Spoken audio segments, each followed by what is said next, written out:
అందరికీ నమస్కారం అండి. చండీశ్వరుని వృత్తాంతము తెలుసుకుందాము.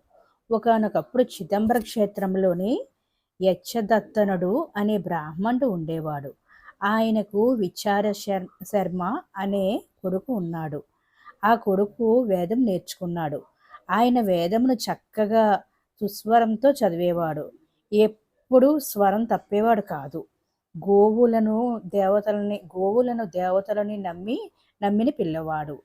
ఒకరోజు ఆవులని కాసే ఒక ఆయన ఆవును కొడుతూ తీసుకెళ్తున్నాడు.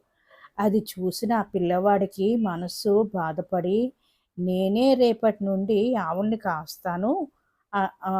నీవు ఆ ఆవుల్ని కొట్టవద్దు అని తీసుకువెళ్ళవద్దు అని చెప్పాడు.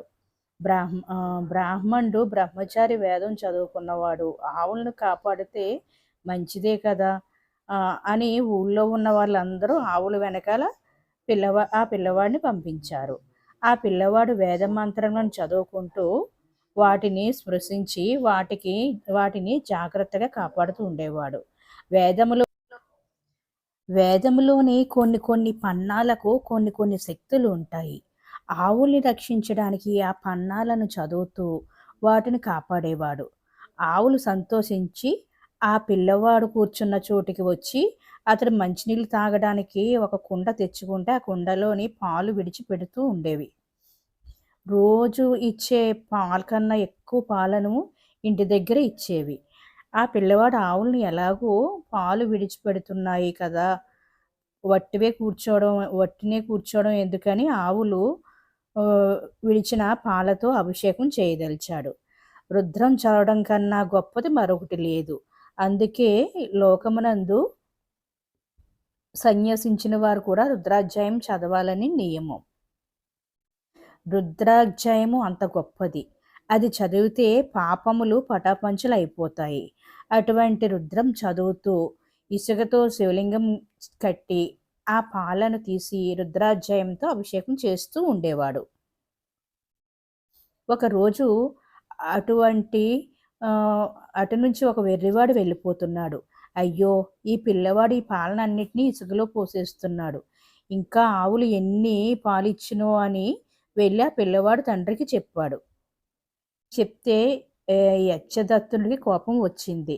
రేపు నేను చూస్తాను అని చెప్పి మరుసటి రోజున కొడుకు కన్నా ముందే బయలుదేరి అడవిలోకొచ్చి ఆవులు మేసే చోటకి వచ్చి కూర్చున్నాడు. పూర్వకాలము క్రూర మృగములు ఎక్కువ. అందుకని కర్ర, గొడ్డలి కూడా తనతో తెచ్చుకుని చెట్టెక్కి కూర్చున్నాడు. కాసేపయ్యింది. కొడుకు ఆవులను తీసుకువచ్చి అక్కడ ఆవులనేమో విడిచిపెట్టాడు. ఆవులక్కడ మేత మేస్తున్నాయి.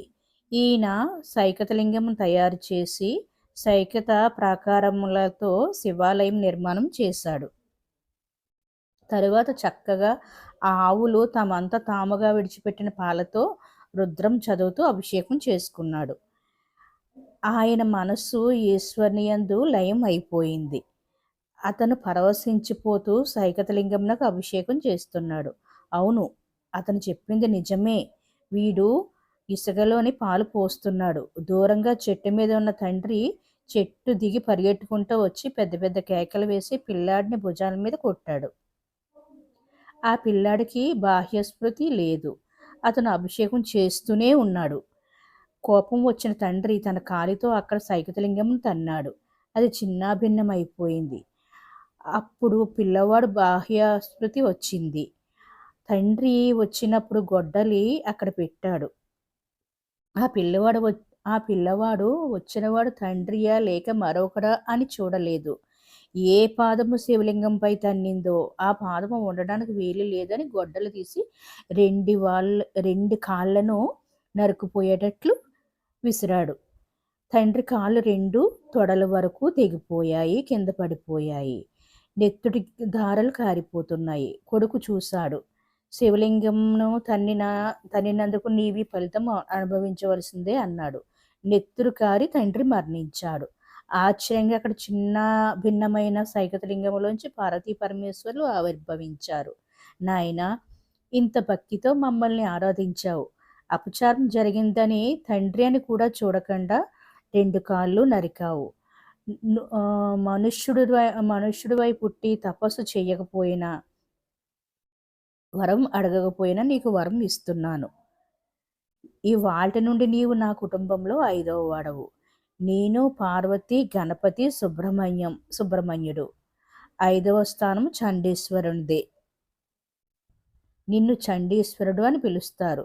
ఇక నుంచి లోకంలో వివాహం అయితే భర్త భోజనం చేసి విడిచిపెట్టిన దాన్ని పత్ని భాగం అని పిలుస్తారు. భార్యకు దాన్ని తినే అధికారం ఉంటుంది. దాన్ని ఎవరు పడితే వారు తినేయకూడదు. భార్య నొక్కదానికే అధికారం ఉంటుంది. అది పత్ని భాగం. కానీ శంకరుడు ఎంత అనుగ్రహం చేశాడో చూడండి. పార్వతి, నేను ఈవేళ చండీశ్వరునికి ఒక వరం ఇచ్చేస్తున్నాను. నీవు అంతఃపురంలో నాకు భోజనం పెడతావు కదా, నేను తిని విడిచిపెట్టిన దాన్ని చండీశ్వరుడు తింటాడు, వేరొకరు తినరాదు అన్నారు పరమశివుడు. ఆ చండీశ్వరుడు ఎప్పుడూ శంకరుని జ్ఞానం చేస్తూ ఉత్తరముఖంలో కూర్చుని ఉంటాడు. చండీశ్వరుడు బహిర్ముఖుడై ఉండడు. ఎప్పుడూ కళ్ళు మూసుకుని ఉంటాడు. ఎప్పుడూ శివధ్యానం చేస్తూ ఉంటాడు. ఆయన్ని పిలిస్తే ఆయనకి కోపం వస్తుంది. అందుకని ఆయనను ధ్వనిచందుడు అని పేరు. మనలో చాలామంది తెలిసి తెలియక శివాలయంలో కొట్టిన కొబ్బరికాయ ఇంటికి తీసుకువెళ్ళకూడదని గోడ మీద పెట్టి వెళ్ళిపోతుంటారు. అలా వదిలిపెట్టకూడదు. అది ప్రసాద తిరస్కారం మహాదోషం. శాస్త్ర ప్రకారము ఆయన దగ్గరకు వెళ్ళినప్పుడు చిన్న చిటిక మాత్రం వెయ్యాలి. అందుకనే ఆయనకి చిటికెల చండీశ్వరుడు అని పేరు. చిటిక వేస్తే ధ్యానమునందు ఉన్నవారు కళ్ళు విప్పి కోపంగా చూస్తారు. ఓహో, మా స్వామిని ఆరాధించావా, ప్రసాదం తీసుకున్నావా, సరే అయితే తీసుకువెళ్ళు అంటాడు. ఆయనకు చూపించిన తరువాత ఆ ప్రసాదం మీద మీకు పూర్తిగా అధికారం ఉంటుంది.